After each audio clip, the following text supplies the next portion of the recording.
नमस्कार, आप देख रहे हैं आज तक। आपके साथ मैं हूं सईद अंसारी। आज हमारे साथ वो शख्स हैं जिन्होंने 2000 रुपए से अपना कारोबार शुरू किया। 2 लाख करोड़ से ज्यादा का एक बहुत बड़ा साम्राज्य खड़ा किया, जिनके 10 लाख से ज्यादा एम्प्लॉइज हैं। करोड़ों उनके निवेशक हैं जो उन पर भरोसा करते हैं। लेकिन आज इस भरोसे पर आ रही है आंच, और एक लड़ाई शुरू हुई है सहारा और सेबी के बीच में। हमारे साथ सहारा प्रमुख सुब्रत रॉय सहारा जी हैं। बहुत धन्यवाद आपका और स्वागत आज तक से बातचीत करने के लिए। इस सेबी की सुब्रत रॉय जी जो लड़ाई है, यह आखिर है क्या और शुरू कहां से हुई? पहली बात, आपने एक बात शुरुआत में कही, भरोसा पे कुछ प्रश्न आ रहे हैं। हमारे जो निवेशकगण हैं, कार्यकर्तागण में भरोसे में कहीं दूर दूर तक कोई प्रश्न नहीं है। प्रश्न लोगों के दिमाग में आ रहे हैं जो लोग हमसे जुड़े नहीं हैं जी। आपका प्रश्न है जी, ये कहां से कैसे शुरुआत हुई? शुरुआत तो ये पूरी कहानी 2005 से हुई। एक बड़ी लंबी कहानी, लंबी मतलब शॉर्ट में। अगर हम गलत नहीं हैं तो वो आपका पत्र जो आपने राष्ट्रपति उस वक्त के लिखा था, क्या ये वही कहानी है?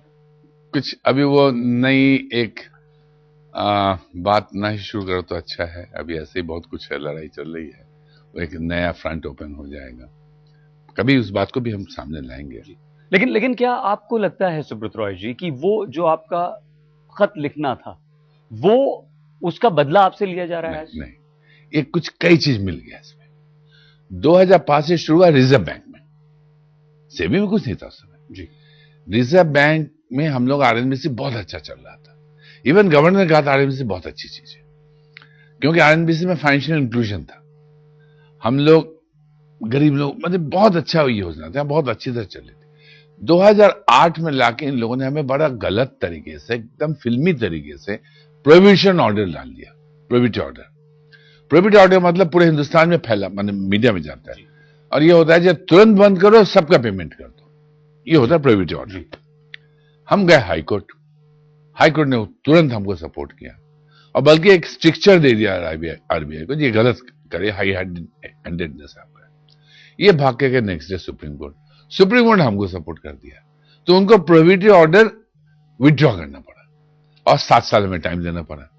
प्रोहिबिटरी ऑर्डर 1947 के बाद पहली बार विड्रॉ हुआ आरबीआई के हिस्ट्री में।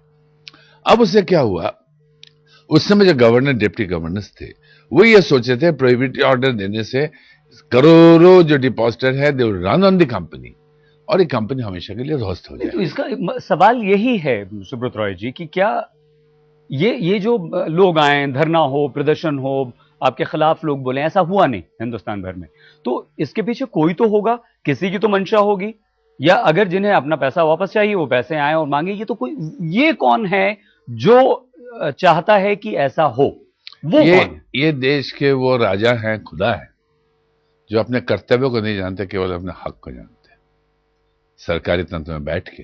क्या उन्हें आपकी वो बात बुरी लगी जो आप कहते थे कि एक विदेशी प्रधानमंत्री या विदेशी व्यक्ति हमारे देश का प्रधानमंत्री नहीं बन सकता? उस बात नहीं, क्यों? कहीं आपको लगता है, कहीं आपके मन में ये शुरुआत तो उधर ही से हुई थी, मगर उसके बाद कुछ बात बदल गई और वहीं पर नहीं रह गई। लेकिन शुरुआत वही है, पॉइंट वही मानते हैं आप?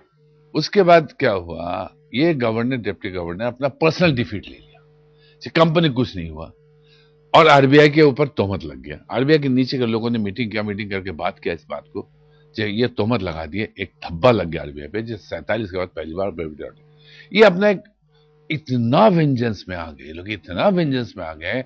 एक बार स्टेट बैंक ऑफ इंडिया में 500 करोड़ रुपए इन्वेस्ट कर रहे थे, तो एक थैंक्स लेटर आया था, जो एक होता है, हमारा रिग्रेट लेटर है जो आपके इन्वेस्टमेंट ले सकते। मैं परेशान, तो मैं अपने लड़के से, बड़ा बेटा था, हमने कहा जब भट्ट साहब से मिले, स्टेट बैंक का मामला था। भट्ट साहब बोले मैं कुछ नहीं कर सकता हूँ भाई, बाबा से बोलो। ये जो लेडी है श्यामला गोपीनाथ, जो बोर्ड में हमारे, जैसे सुनी सहारा के इन्वेस्टमेंट का नहीं ले सकते, इतना वेंजेंस था इनमें। हमें हमारे सारे डायरेक्टर्स को फेंक दिए गए, जिसमें एक डिप्टी गवर्नर था, फॉर्मर डिप्टी गवर्नर आरबीआई, उसको फेंक दिया। चेयरमैन था एक बैंक, उसको फेंक दिया। खैर, 2 चार्टर्ड अकाउंट हमारे सब चार्टर में फेंक दिए गए। हमारे बैंक कंट्रोल कर लिए लोग, पेमेंट लेट होने लगा, परेशान हो गए। Then I went to prime minister after 5 months। मैंने कहा सर आप जान रहे हो कि क्यों हो रहा है, आप क्या चाहते हो, मुझे क्या करना चाहिए, क्या मुझे सामने आना चाहिए, क्यों मैं शुरू करूं? तो क्या नहीं, अच्छे इंसान है वो, कहे जी नहीं आप, मैं बोल देता हूं आरबीआई गवर्नर से। उन्होंने बोला उस समय राव साहब आ गए थे, तो उन्होंने गवर्नर से बोला, 5, 7, 10 दिन में सब मामला, उन मामले को शांति मिल गई। मैंने एक चिट्ठी लिखा आरबीआई को कि भाई 10 दिन में अगर साथ खत्म हो सकता तो ये 5 मिनट को टॉर्चर क्यों किया गया, इसके पीछे उद्देश्य क्या रहा? आप लोग हम जवाब तो नहीं मिला। उसी में से एक डिप्टी गवर्नर थी श्यामला गोपीनाथ, दूसरी थी थोराट, जो पर्सनल डिफीट ली हुई थी, वो सेबी के बोर्ड में थी। हम डीआईएसपी सबमिट किए, डीआईएसपी सबमिट किए, वही सारी कहानी रची।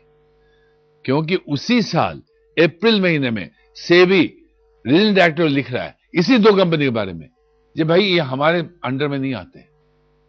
उसी साल सेबी ने एक और कंपनी के मामले में लिखा जो प्राइवेट प्लेस पार्लियामेंट को दिया, प्राइवेट प्लेसमेंट जो अनलिस्टेड कंपनी है, ऐसे कंपनियां हमारे अंडर नहीं आती है। और वही सेबी 4 महीने बाद कोर्ट में एफिडेविट देता है ये कंपनी हमारे अंडर आती है। एक जगह ना, एक जगह हां। मैंने एक कानूनविद से पूछा उस दिन दिल्ली में, नाम नहीं लेना चाहूंगा, हम क्या सजा होना चाहिए इसका, क्या इनको तो हैंग कर देना चाहिए? हमको कोई दूसरा सिटीजन होता, नागरिक होता, एक एफिडेविट वहां दे रहा है, एक एफिडेविट यहां दे रहा है, पार्लियामेंट में कुछ दे रहा है, यहां एफिडेविट दे रहा है। तो ये सब चीज शायद हमारे इस समाज में, इस सिस्टम में चल सकती है। एक ऐसी साजिश आपके खिलाफ हो रही थी कि आप तमाम कोशिशें करते हुए, जिनसे आपका कोई लड़ाई नहीं, कोई झगड़ा नहीं, किसी को कोई बात बुरी लग गई, उनको मनाने की, समझाने की कोशिश करते रहे और अपना काम और कारोबार, जो समाज सेवा आप करते हैं, देश सेवा आप करते हैं, वो करते रहे। लेकिन वहां भी आपको टारगेट किया गया, मतलब मन में कुछ और, बाहर कुछ और। बाद में चीजें मल्टीप्लाई होता गया ना। आप देखो क्या हुआ, सेबी की शुरुआत उन्होंने थोराट ने कर दी, एक लेडी ईडी थी, उनके साथ मिलकर सारा बवाल शुरू कर दिया। उसके बाद मैं चेयरमैन के पास गया, जब आप ऐसा क्यों कर रहे हो, आप हमारे डीआरएसपी का इंफॉर्मेशन तो आप हमारे एमसीएस से लो, हमसे क्यों बोल रहे हैं? अरबी ये सब मन समझा, कोई समझे। अब जो है ना, अब सेबी अपना इश्यू बना लिया, जैसे इतने बड़े रेगुलेटर है। मुझे कष्ट इस बात की, एक नागरिक की हैसियत से कनाडा से मेरा फोन आया कुछ लोगों का, क्या यार सेबी बहुत बड़ा रेगुलेटर है, इंस्टीट्यूशन देश का, इतने छोटे में कैसे नीचे कैसे आ रहा है लड़ाई में, इतने झूठ बोल के, इतने ट्विस्ट करके, खाली इनका एक ही मकसद है। आपने बताया नहीं कि उसके पीछे कोई और है? अब छोड़ो उस बात को, अब पीछे नहीं रह गया, मैं सही बता रहा हूं। अब चीजें मल्टीप्लाई दूसरी जगह हो गया है, वो कास्केडिंग इफेक्ट हुआ है। अब मैं कहूंगा तो गलत कहूंगा, उसके पीछे शुरुआत सब वहीं से हुई थी, मगर कास्केडिंग इफेक्ट अब हो गया। अब सेबी की इशू बन गया, ये चक्कर अपना इशू बना लिया, ईगो इशू बन गया, फॉल्स ईगो इशू बन गया, ये चक्कर है। देश का एक बहुत बड़ा औद्योगिक घराना, एक ऐसी संस्था जो निजी और सरकारी सभी संस्थाओं, रेलवे को छोड़ने के बाद सबसे बड़ी देश की संस्था, उसको टारगेट किया जाता है, ऐसा कहना है उस संस्था के प्रमुख सुब्रत रॉय सहारा जी का।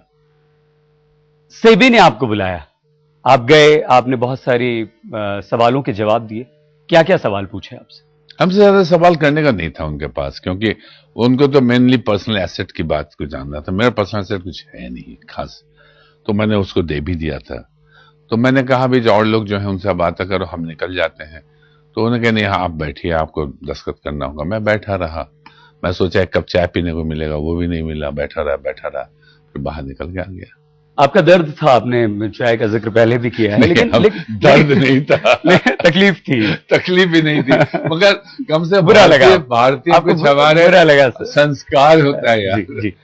लाखों करोड़ों रुपए का आपका साम्राज्य, तमाम तरह के आपके बिजनेस, इसमें अगर आप ये कहते हैं सेबी के सामने जाकर सुब्रत रॉय जी की मेरी कुल संपत्ति का जो ब्यौरा आप देते हैं वो 4-5 करोड़ 6 करोड़ रुपए से ज्यादा नहीं होता है, तो लोगों को लगता है कि ऐसा झूठ कैसे, क्यों?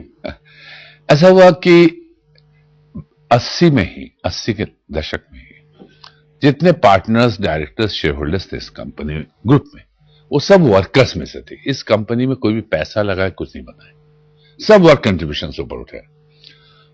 अब उसी समय मेरे मन में एक बात आई, जो किसी को बड़े आदमी नहीं बनना चाहिए, तब संस्था खराब हो जाता है अपने व्यक्तिगत तौर पे।